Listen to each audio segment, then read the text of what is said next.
মার্কেটে গেলে সব সময় আমার একটা জিনিস পছন্দের তালিকায় থাকে, সেটা হলো লাচ্ছি। আর লাচ্ছিটা খেলে কলিজা মনে এমনিই ঠান্ডা হয়ে যায়।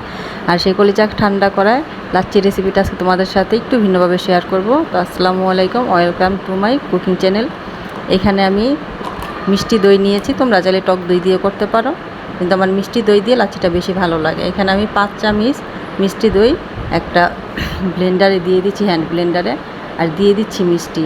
আর এখানে যে লেমনটা দেখতেছো, আমি আগে 7 আপ দিয়ে করতাম, যেহেতু এটা ইসরায়েলি পণ্য আমি বাদ দিয়েছি, এই জন্য লেমন দিয়ে করছি। ইসরায়েলি পণ্য আমি বয়কট করেছি, আমার অডিয়েন্স হিসাবে আমিও চাইবো তোমরা এটা বয়কট করো, কারণ ইসরায়েলি পণ্য দেখলেই মনে হয় মুসলিমদের রক্ত। তো এখানে আমি কিছুটা লেমন দিয়ে একটা হ্যান্ড ব্লেন্ডার দিয়ে ভালো করে দিচ্ছি। আর বলেছিলাম একটু ভিন্নভাবে করব, সেই ভিন্নভাবে হলো একটা মিষ্টি দিয়েছি। আজকে চিনি না মিষ্টি দিয়ে আমি লাচ্ছিটা করতেছি। তো আমার লাচ্ছিটা হয়ে গিয়েছে, এখন আমি বরফ দিয়ে দিচ্ছি। বরফ যত বেশি দিবে লাচ্ছিটা খেতে তত বেশি মজা লাগবে। তো বরাবরের মতো আমার রেসিপি যদি তোমাদের ভালো লাগে, প্লিজ একটু লাইক কমেন্ট শেয়ার করো, এবং আমার ফেসবুক পেজটি ফলো করে আমার ইউটিউব চ্যানেলটি একটু সাবস্ক্রাইব করে দিবে। তো আমি লাচ্ছিগুলো সুন্দর করে গ্লাসে ঢেলে নিচ্ছি। এই তো আমার লাচ্ছি রেডি।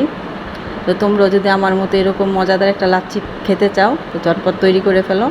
আর আমি একা মানুষ, একটা স্ট্র নিয়েছি, সেটা দিয়ে এখন খাচ্ছি। যতটা মুখে যাচ্ছে তত একদম মনে হচ্ছে ভিতরটা ঠান্ডা হয়ে যাচ্ছে।